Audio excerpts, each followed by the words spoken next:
Welcome back to another episode of the Refined Podcast. This week, I have my friend Greg Todd with me, and I'm so excited to talk with you about marketing.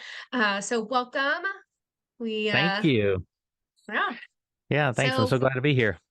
it's always fun talking with you. We go back a few years. I always love when our Facebook pictures pop up as memories from different conferences and things like that. So, thanks for taking the time to chat today. So, tell us a little bit about who you are and why you are qualified to talk about marketing. Awesome. So I'm Greg Todd, also known as GT. So my company is GT Marketing and Consulting. I do social media marketing for wedding creatives and creative entrepreneurs and small businesses locally here in the Birmingham market, and then clients throughout the country virtually. I've been doing that full time since 2015. So have a little bit of credibility there from the standpoint that I've made it through the Facebook changes into the Instagram world and now into TikTok, Snapchat, Pinterest, and all the things. So have seen things kind of come and go. And then prior to that, in my prior life, I was a district sales manager for a large retail mattress chain for nearly a decade. And then the decade before that, I was the sales education expert for Lowe's Home Improvement in the Midwest market. So I taught other people how to make money within a Lowe's store more than just people buying stuff off the shelf. Okay, so I have a question for you. Why are mattresses always on sale? Mattresses are on sale to drive people to the store because most of the time you don't pay attention to the sale going on in a mattress unless you need one. And so it's kind of one of those things. It's like that top of mind awareness theory Ah, of that you see those mattress commercials, but you tune them out. Or back in the day when they would come in your newspaper, you would throw them in the trash can yeah. without ever looking at them if you didn't need a mattress. But the moment you need a mattress, you're like, who's got Oh, them on yeah, sale? that is And true because we all know and that about mattresses. yeah, Yeah, and I it, it just, it's a catch 22 because from a guy who had to spend 10 hours a day sitting in a mattress store, what most people don't realize is most people in a mattress store are there by themselves because you only have a two-person store in most markets, and you get 2 days off and the other person gets 2 days off. So 4 of the 7 days a week, there's only one person there. And pretty. and then even on the other day where you do have someone there, you open, so you're there from 10 to 5 or 10 to 6, and the other person comes in and works 3 to 9. And so you still only That's have brutal. a couple of hours of overlap. So you have to be very good at self-educating. Thankfully, in today's world, you do have all the things on your phone and the internet where you can sit and read and scroll. But Uh-huh. I mean, for years, those people just had to like read books or, I remember that. I remember walking in the last time we bought a mattress, and that's what the person was doing. They had all these books spread out. They were like studying something, yeah, and I didn't really connect that with mattresses per se, but I mean that makes sense. I don't think I yeah. understood about the shifts. Interesting. Yeah, yeah. So Well, it's very, very interesting, but that's why it's caused a problem that we see that you and I have talked about at conferences before with the whole, do you do a professional launch for your products or do you do an evergreen model? And it's the same thing for mattresses. They've run into a problem that nobody wants to buy a mattress now unless they're having a sale. And so you go through these months where there's not like a yeah. holiday. So like April is the worst retail month for the mattress company, and it's because everybody has either just had the President's Day sale that they extended for a week in February, Yep. or and then they've They're waiting gone for to 4th of July yeah, or and Labor Day, I guess. right, they're Memorial Day, whatever. waiting for Memorial Memorial Day. Day in May. And so now you see commercials that are like, don't wait for Memorial Day, we have those prices now, and it's like April 15th, or they create Yeah. fake ones. We're having a tax day sale. Yeah. Like nobody cares No, that about does tax get day. tricky. I with Refine try not to get too used to like there are some years I don't do Black Friday. And there are years that I do Black Friday in a way that I've never done it before. And like I Mhm. try to move things around a little bit because all businesses need to do something. It's called Black Friday for a reason because the black Right. and the red and like, that's a majority revenue driver time of the year for a lot of businesses. And so you got to have that at some point, but to your point of like doing that all the time and then it trains people and you're like Yeah. and people that would have bought something anyway. are only going to buy it at that point. So, Right. um, It's a yeah, self-fulfilling prophecy almost. Like yeah. you have great Memorial Day sales because you've trained everybody not to buy one in April. And so they've got this Hmm. pent-up demand where they've slept on a bed an extra month where they would have just bought it in April had you not created this monster yourself. Hmm. When I do that, like we bought ours around a sale intentionally, like, okay, what's the next big holiday? And I do that with my kids' clothes in the fall for Hmm. because Labor Day comes. And I always there's Labor Day clothing sales, and so I buy all of their winter clothes at one time. Yeah. And I mean, I save hundreds of dollars doing that. It sucks to do it all at once. I'm like, oh, that's painful. But in the Hmm. long run, you Yeah. know, save a lot. But anyway, hey, so talk to us today a little bit about when we as wedding professionals are going to delegate something into your field of marketing for say for, what does that look like from, we tend to be controller. We like to like control things. Hmm. Um and delegating I think is hard for people in general, but especially for business owners and especially for creative business owners. So can you talk to us a little bit about like a successful relationship and what makes a good client versus a client that's holding themselves back, whether they realize it or not? Yeah. Kind of just let's free flow the conversation and see where it goes. Yeah, so that's a very good question because it's a problem that I run into a lot. You get people who are creative entrepreneurs that have been wearing all the hats and doing everything. So sometimes it's hard to get them just to take a step back. Hmm. So the first thing you've got to do is make sure that you've looked into who you want to delegate it to and do they have the ability to speak like you speak? Do they understand your voice? Do they understand your overall brand mindset? To where you can be confident in turning it over to them. So that comes with doing a little pre-call and talking with them about asking who some of their other clients are and making sure that you're a good fit from that perspective. Once you've done that, then it becomes, do you have enough content that you can provide to the person to where they don't have to be asking you for something all the time? My Hmm. biggest struggle with being successful at what I do is feeling like I'm not performing as well as I could because I'm reusing content that they've given because it's pulling teeth to get new. Now, that's not always the wedding pro's fault. We all know that sometimes you're waiting on the professional pictures back from the photographer, but I'm talking more of just some behind the scenes things that you should have in your repertoire already. And for whatever reason, either not don't have it organized so they can't share a Google Drive or a Dropbox folder, or don't want to share everything for some Hmm. reason.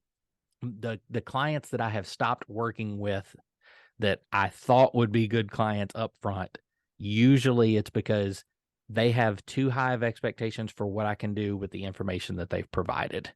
Right. And we've tried to communicate ahead of time, but for whatever reason, either I didn't communicate well or they didn't communicate well what they were expecting. And it comes down to not having enough content to provide the result to them that I promised based on other clients. Yeah. Well, I think wedding pros, and I'll speak specifically to wedding planners in this context, is I think there's this roadblock of thinking it has to be portfolio based. Right.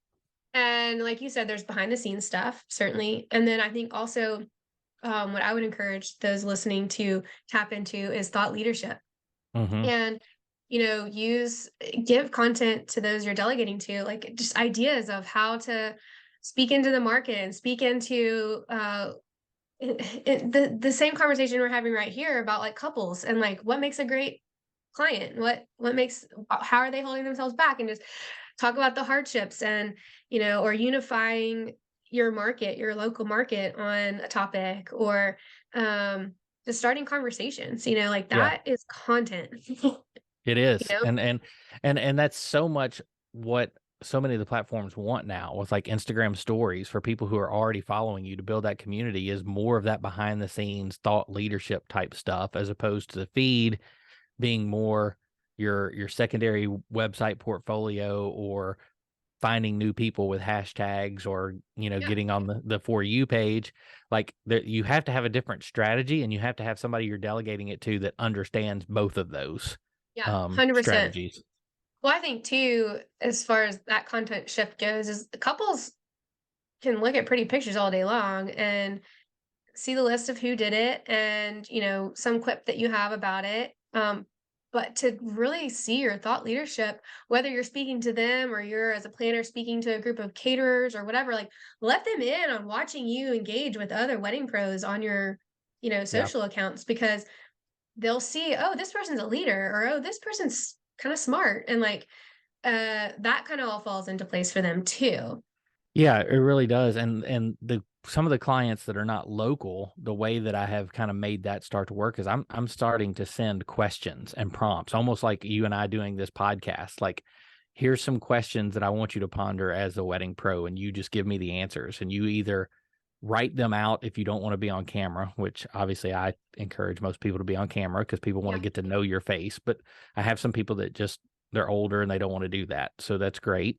You can answer them and then I can turn them into beautiful graphics and add them to your story and add them to your feed. And I can even turn them into a reel now where I just take all of those different thought things and put it to music, and it makes at Yeah. least get you using what Instagram wants with a reel, and it allows you to be on TikTok because you can do the same thing there with some cool graphics and pointing. And we've tried all those different things for people that don't like to be on camera and talking.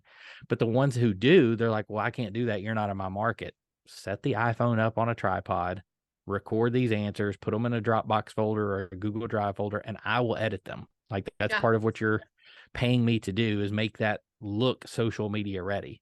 But I've Yeah. got a client that's brand new. I was talking to her on the phone this morning and she's like, I just feel like we need more content. I feel like you're not sharing enough video content. And I'm like, Okay, well, the reason I'm not sharing any video content is because you haven't uploaded to the folder that I created for Yeah. you that's a shared folder.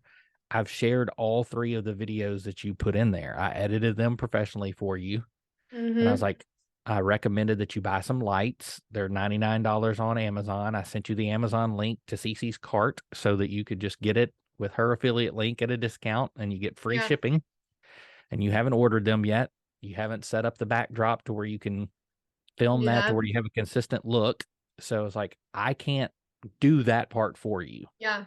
Well, and So, two, I think that people get intimidated about that, right? I get that. But also, mhm, like, we've been saying get on video for 7 years now. And if you're not on video now, like, why are you even in business? Like, stop. Like, right. Yeah. I mean, just like, not why are you not in business or why are you in business, but that's harsh. I just mean that, like, that is that's part of owning a business at this point. Yeah. And even if that means you're turning your static Instagram post and like you're posting a animated GIF or something, Yeah. because that pulls up as a reel, and so like but you got to get your face behind there, and there are all kinds of like little tripods and lighting things, and some of them cost a lot of money and some of them cost nothing. I have one that like Greg and I can see each other right now, but listeners, this is like a little podcast thing that like rotates with Yeah. like I can set it up and then I can walk across the room and it follows me so that I don't do the dancing TikToks, but there are things that are a little bit more like movement based and holding up my phone as a selfie, like that's just not a good angle for all that stuff. And so Right. finding the things that make you feel more comfortable and confident and just starting somewhere. And I will tell you, when I started video, I recorded probably all day doing who knows what. And it wasn't until like 3 days in that I finally was like, okay, this 2 minutes I can live with. And you just have to do that. And it sucks. And Yeah. it is a time suck. But then eventually, like, you don't, you just go. You just hit record and go. And it's fine. Yeah, and I think too many people worry about it being perfect. We were talking before, done is better than perfect, and that's true when it comes to video as well. Like Mhm. nobody that is going to book you as a wedding planner or a wedding pro in any regard is going to book you because you edited this amazing video. Like they're not Yeah. hiring you to be a videographer. They're hiring you to be their planner. Yeah. So your video just has to be good enough to get across whatever you're trying to The get across value. and allow them to get to know you because they're going to spend 6 to 12 months planning their Uh-huh. wedding with you. Yeah. So they just No, want to they're know that they get along with you. that you have information that they care about. Renee, one of our friends that most people listening to this are gonna know who Renee is. Anyway, Renee, in one of her wedding MBA talks this last year, showed an example of a wedding planner, I believe out of California, that literally like is sitting in her car with her seatbelt on for every single reel. And I used to do that. I would leave the gym and my face would be all red and sweaty. And like that was when I did like quick little face Instagram lives when like that was the big thing. And because it was just like whatever, just get it Yeah. out. And like but this wedding planner has I mean, like like 100,000 followers or something like massive. And so that goes to show that like I mean she's just in her like clothes like Yeah. I mean just Yeah. day Just in her clothes SUV. and Yep. she's just giving you tips that are helpful, you know? And Yeah. And so I think just go something, just for it. a little helpful tip for anybody on here that is recording their own videos, something else you can do with Canva and Adobe and all these different softwares now that you can edit. If you even want to just record, like I record a lot of mine now on this webcam that I'm on right now. So it's horizontal, which is not Mhm. perfect for reels, but you go drop that video into Canva It'll and shape it. resize it for an Instagram story that fits right onto a reel and can be repurposed for the stories on Facebook and Yeah, Instagram. And now you can even do it if you've got the pro version of Canva, you just hit it to resize it for Pinterest, Facebook, Twitter, all of them, and it resizes it, you download it. Now you've got this video that you can chop up and use across everywhere. every platform, and you recorded it Yeah. once. I find that using Canva for Reels and TikTok are so much faster than doing it in the platform or like Yeah. in Instagram itself. So, yeah, good tip there.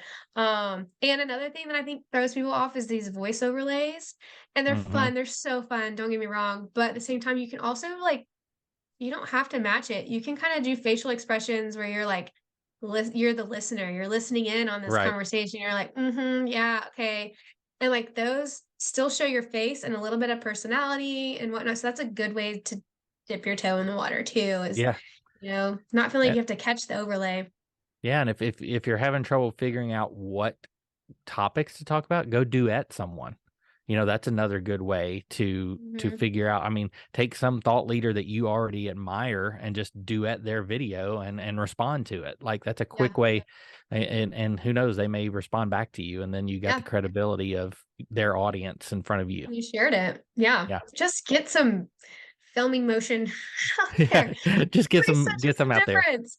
Yeah. So, okay. So what are some ways that, you mentioned this person hasn't uploaded their video, but, like, what are some other ways that people get in their own way?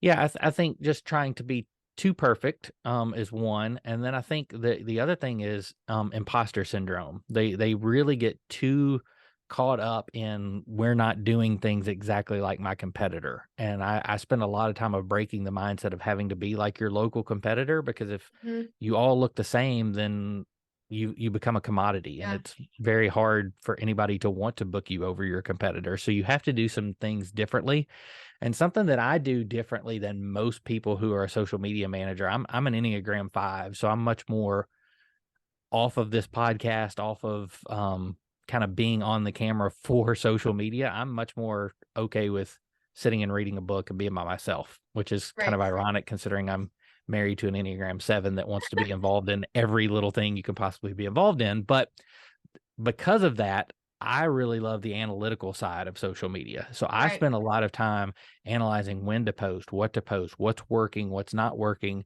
So what makes me successful with my clients, and in reverse, the ones that I haven't been successful with, are the people who don't value the information that you're providing into the why behind what I'm posting or when I'm posting it. So Mhm.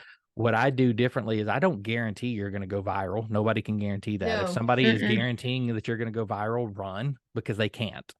No, they can Um, learn patterns of, like, this is working well in your content, it's going to perform better. right. They can certainly communicate that, but, yeah, there's Yeah. no guarantee on that There's no stuff. guarantee. But what you can do is look at that historical data and come up with a game plan for next month. If something didn't work this month, let's identify why it didn't work. Is it an anomaly, or like did we do something that didn't make sense? And then make a game plan to move forward. It's no different than, you have something go wrong at a wedding and the linen didn't look great in photographs, then you figure out a way to Mhm. either light it better the next time, and you tell the photographer ahead of time you're going to need to bring in some flash because that didn't look good, or you don't get that linen the next time, but you Yeah. learn from those mistakes going forward. And it's the same thing with social media. Like, you could post something that you think is going to work and it bombs. Well, why did it bomb? Gotta Was it the try it. Yeah. wrong day of the week, wrong time of the day? wrong hashtags. There's all these things. And the best thing you can do to figure that out is to isolate one thing from that. So post another post that's very similar to it on the exact same day at the exact same time, but use a different set of hashtags, or flip it around and do everything the same except the day of the week, Yeah. and see. And sometimes it's just luck, especially when it Yeah. comes to reels and TikTok. The algorithm is so random at who they're putting it in front of that you just have to be okay with, I'm putting out good information that Yeah. represents my brand well, whether 10 people see it or 100 million see it. 100%, because you know what? Like that, I have stuff that like I'll put out and I mean it just goes bananas. And then I put something out the next day and it's got like 2 likes on it. And I'm like, what just happened? That's so like Right. that's so bizarre. But you never know when that one thing like I you should look at your social media as a closer, right? Yeah. So like it's not about them seeing that post when it goes live so much as seeing it when it matters. When they're shopping you and they're scrolling through, like maybe that's when they see it and that's when it makes an impact, you Yeah, know? absolutely. Yeah, and I think that, so I guess ultimately to get back to your original question, what makes a good client is one who's willing to listen. And so both ways. I'm willing to listen to what your goals are, what you want to accomplish with social media, but you have to be willing to listen to that expert. Like if you're willing to delegate that and pay, whether that's an on-person team member that you're hiring to do your social media on your team, or you're delegating it to somebody like me that owns an agency, Yeah. if you're willing to pay money for it, then obviously you value their expertise in some way. So just like you want the bride and the groom to kind of stay out of your way as the planner because you've done thousands of weddings and they only have planned one in their life, same thing when it comes to social media. Like, trust them long enough to make changes to your social media. You have to give them time too. Don't expect a miracle when they first take over, because what Oh, no. happens is you have to, that social media manager has to break the habits of whoever's been doing it up to that Yeah. point. And so your analytics will tell you one thing, but you, like I tell people all the time, well, my analytics when you took over said that 6 p.m. was the best time to post every day, and you never post at 6. And I said, the reason it said 6 is because that's the time you always posted. So the only analytical data that Instagram had to go on was Was what you were that? giving it. So I have to move it around enough times so that we can see, is there another time of Yeah. day or day of the week When's that your makes audience sense? active? Yeah. Okay, so, like, how long do you say that process goes? I've kind of heard a general, like, give it 90 days, but, like, Yeah, I what do you think? yeah. Yeah, I say 90 days to really start to see a move of the needle. And I require a 6-month commitment if you want to work with me, just Yeah. because I feel like the first 90 days is figuring out your brand voice and breaking the habits that whoever's done it before me has created. And then generally that 91st day through the 180th day, they're ready to renew well after Yeah. the 6 months, because that month 3 through month 6, you're Things. starting, you're starting to see the difference, and then you're like, Yeah. oh, why would I go back to doing this myself? Yeah, So no, totally. It's been game. It's like it's I'm so glad I did it. It's been one of the best things I've ever outsourced. And I feel like because I've trusted this person, they've gotten it right and they speak in my voice and we write things together. So I write a lot of the captions, she writes a lot of the captions, or she'll write part of it and I fill in the rest of it. Or we have a really good system to where it is still coming from me or from Haley. And it's like really is team refined. right, But she produces a lot of ideas that, it's clear that she's gone on my website and studied and she's listened to a podcast, or she'll present something. I'm like, I've never even told you that as content idea. It's clear she's paying attention. right. And so, speak to the audience in regards to that. Like, how does someone know that they have found a good person? What should a successful onboarding process look like? Because I've had VAs before where like they're like, yeah, sure, what would you need me to do? And I'm like, Right. I don't know. What can you like? I don't know what I don't know. And then they do a great job with what I give them. But then I've had VAs that have this whole system and this questionnaire, and like it just is magic. So what does Right. that look like on this front? Yeah, I think the key there is doing an onboarding call and figuring out for sure, setting clear expectations on both sides of the table. So, how I have a welcome email that walks them through, like, I need this password. I need you to add me on Facebook this way because you can't give me the password. You have to go in and actually add me as Yeah. as an editing role, right? This and that, and make sure that they understand that yes, I'm going to have access to all this, but you've signed a contract. I think that's very important. I'm sure you harp on that from a wedding perspective. Hmm. A lot of people who do what I do don't provide any kind of contract. I have one that talks about, like, I'm not going to use your information to harm your business in any way. You're not going to hold me responsible for any kind of negative feedback you get from a post, as long as I was doing it in the vein Hmm. of representing your business well. Right. And so when you do that And like onboard, you're looking at competitors' information, yeah, so like making sure everyone feels protected from that. exactly. Yeah. And I think it really, when you do that onboarding call, it's what are the goals? And then that gives me the opportunity to say if those are realistic or not. And you've probably Yeah. done that before the hiring process, but I like to reiterate it after they're officially a client and say, okay, remember, we talked about the 90 days getting us to 6 months, and here's why. So this first 30 days is really going to be me figuring out your voice, and you're going to see some posts that tank because I'm going to post at times you haven't been posting, and that's because a lot of the people who are following you are friends and family who are never going to buy from you, but That's you've true. used this social media not only for your business but also for your personal life. So therefore you've got a lot of people who are not clients. So for us to find new clients for you, we have to start posting at times that are not convenient to your friends and family but are Yeah. convenient to the client at large. And so that, My social media manager made me purge a lot of that. She was yeah, like, I mean, I purged like hundreds of people, and yeah, like realtors that were following me so that I would follow them back to boost their numbers. Like realtor, I have right, nothing to do with just she's like, purge anything that doesn't matter. And I was like, I yep. don't want to lose these numbers. She's like, trust me. And Yep. it took off. It But makes a yeah, that was the huge thing. difference. Yeah. And if you want a few of those people to still be able to follow you because they want to follow your stuff, then keep those 5 or 10 that you really Oh yeah, love. for sure. But then get rid of everything else. And Yeah. that's for a couple of reasons. One, it'll reset the algorithm for you. Because part of what Instagram uses is the percentage of followers to people you're following. So if you have a bunch of people you're following on your business account and it's close or more than the people that are following you, you're not getting shown to a lot of people because they look at it as though you're a consumer of content, not a creator of content. And so if you want to be a creator of content, you've got to get those numbers reversed. And the Yeah. quickest way to do that is to purge them. And you can only purge 100 a day or they'll think you're a bot. So kind of a funny story. One time I was coming back from traveling and Cece takes Adderall and she gave me one to help me make sure that I got home safely. And when I got home, I was wired because I don't take anything. Like I very rarely even take Tylenol. So Yeah. I was very just wired, and I was working like a madman sitting in my recliner at like midnight and started like following and unfollowing and doing all this stuff. And I got shut down on Instagram for like 3 days because they thought that I You was a did too bot because much. I was moving so fast. And Yeah. so word to the people listening to this podcast, 100 a day is the limit on Instagram that you can unfollow. So, Yeah. and I have a client right now that started her business.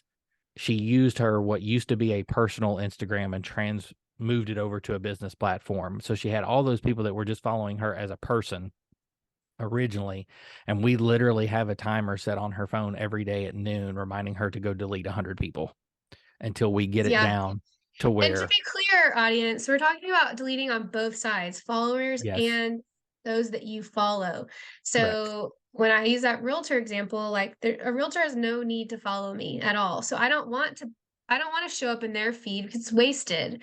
I Mhm. want to show up in someone's feed that's going to like my picture so that someone else then sees it. Because my understanding, and this may have changed since I've had this conversation, is Instagram or whatever using like is only going to show like 10% of your audience your thing just to see if they start to like it or like if they're Correct. going to engage with it. And if they do, then they'll start showing it to more and more people. But like if 10% of my following is junk and that's who sees it at first, then it's not They're going not to going to go engage with it. anywhere.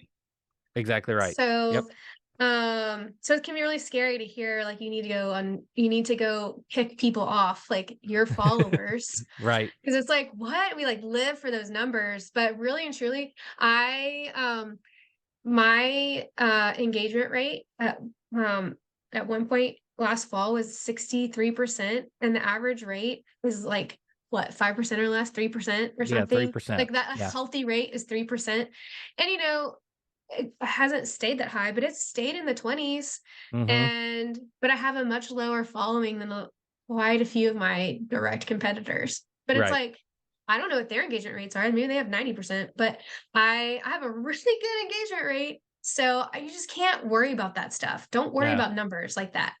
that's right. I would rather have 100 people who will buy from me than 100,000 that are on Instagram, but none of them are ideal Yeah. clients. There's definitely social proof involved Mhm. with, following counts. So don't we're not dismissing that totally, but we want it to be healthy followers. Right. So yeah, so that onboarding process I think is really helpful and important. And I think that people um just like what you're talking about when we're talking with our couples, what we want of them, we need to give to those that we hire as service providers. And I find that Yep. we sometimes don't. And I think that's Mhm. interesting, that we treat each other in a way that like what happened to the golden rule here? Right. Don't ask your clients to do that if you're not willing to also do it. Um, and yeah, I feel like I had one more thought in there about the working relationship. It might come to me here in a Well, second, I but think while you're thinking of that, I think one other thing is just make sure that you're willing to communicate to the person that you're delegating it to. So I have yeah, had some clients in the past that were frustrated with the results, and you had no idea that there was any frustration on the other end because, like, from the analytics standpoint, all things were moving in a good direction, yeah, compared to when you took over. And so, the way that I have combated that, and this is something that people can figure out in that onboarding discovery call, some clients that I can tell are going to be a little bit harder to please. I've included in my price a weekly 10-minute phone call. And that phone call is just to check in and say, here's what I did over the last 7 days, and here's what's coming in the next seven.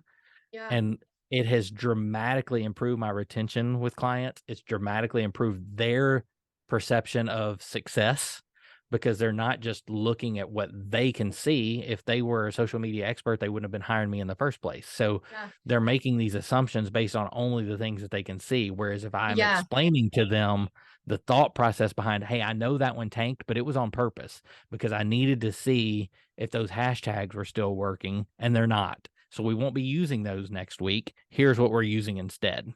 Yeah.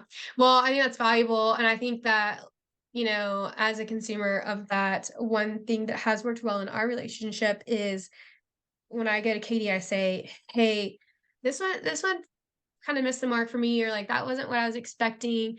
Um, I would get, and I just approach it with like, I'm sure there's a reason, but if this was just a like, you thought this is what I wanted. I just wanted to be clear so Right. that, I always come, it's approach matters, right? So like I Mhm. always assume she had a reason, and then she educates me and I'm like, oh, well, that makes sense.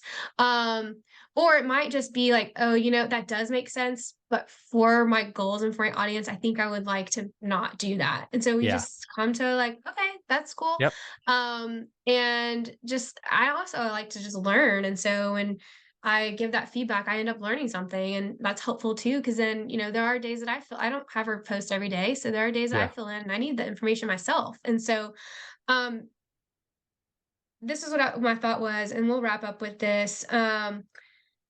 So like we use Asana, and I'm sure you have your own system, and people are going to have their systems. And one thing that I'll say as a coach in general, whether we're talking about marketing or something totally different, when you hire someone, you've got to use their system. The same we want our Yep. couples to use our systems, right? It's really easy for us to be like, this doesn't work for me. That's not what my brain thinks. Well, like learn that before you hire them. Like ask those questions, because if Mhm. it's a program that you're not, like if someone wanted me to use Trello, I would know that's not someone I can work with, simply because I can, for the life of me, I cannot do Trello. Yeah. But I have figured out some other platforms that someone else might think are really hard. And so, you have to figure out what systems they're using and if that's a fit, because it's really systematic when you're Mhm. outsourcing something like this. And But Greg, talk to us about like any adaptations that might happen because no one really comes into a relationship and 100% uses an exact system. There are Yeah. combinations, but like how can we as a consumer approach that without pissing you off or like holding ourselves back or like what does that look like? Yeah, I think it's just again, it comes back to communication and how you approach it. But ultimately, I try to find out all of those things, and I may be a little different than some people who do what I do, since I help run another wedding business Yeah. as well. So I've got a little bit different perspective. Like I understand different than some social media marketing people. I understand the ins and outs of the cash flow and the wedding season versus Right. booking season and all those things that affect the communication, that affects when you're getting that content. If you don't understand that up front, then if you're thinking of booking somebody who is a marketing specific person, but they're not a wedding related person, then you need to explain to them before you hire them that, hey, there's a booking season, there's a wedding season. And Yes. during wedding season, I'm not going to be as available to answer your questions or provide you with content. Not only is I'm not going to be more available, but neither are the photographers. Like their timeline of getting me the pictures back Yeah. expands Like during that's a certain good times of the season for year. recycling. Right, right. So you're gonna have to get more creative with graphics or pulling some of the best posts from previous in the year and using that. That's the other thing too that I try to explain to my clients. A lot of the times when people are booking me, it's because they're overwhelmed, and part of the reason they're overwhelmed is because they're trying to create new content all the time. When really you should be recycling your best content because you have new ideal clients every 3 to 6 months that are Mhm. getting engaged, and so if you only show that something that performed well once, then that's something that potentially could be the type of wedding that this new engaged person would book you for, but they've Yeah. never seen it because they're not going to scroll that far back on your feed.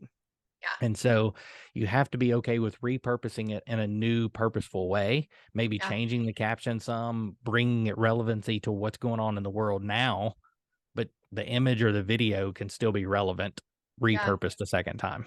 Yeah. 100%. I think systems too can be jostled by just current events. I think we've learned that in the last couple Yeah. years that we can all like have a system and a process and deadlines and plan, and then we're all knocked out for a whole week because of some news cycle. Right. Um, and so like having that built in and having it just a basic understanding of, when I had that extra week off, I had to message everybody and say, "Hey, look, like I as a consumer, I had to know like, hey, I know this hinders you doing your job, and I will accept that whatever doesn't get done this month is on me.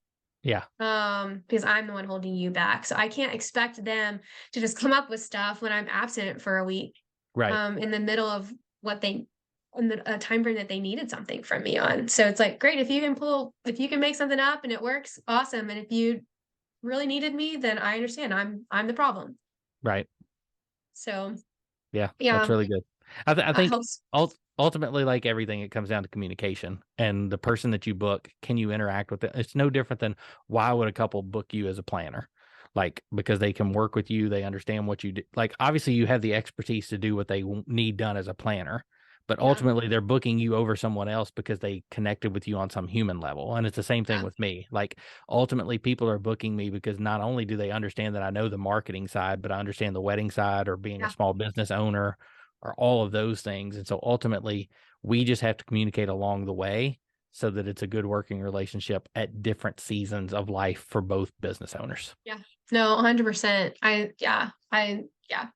Well, this has been really helpful. I think that delegation is hard and scary. And for those of you Yep. that are listening, we do have a freebie on the Refine site. If you go to refineforweddingplanners.com, to the Refine shop, there's a tab there.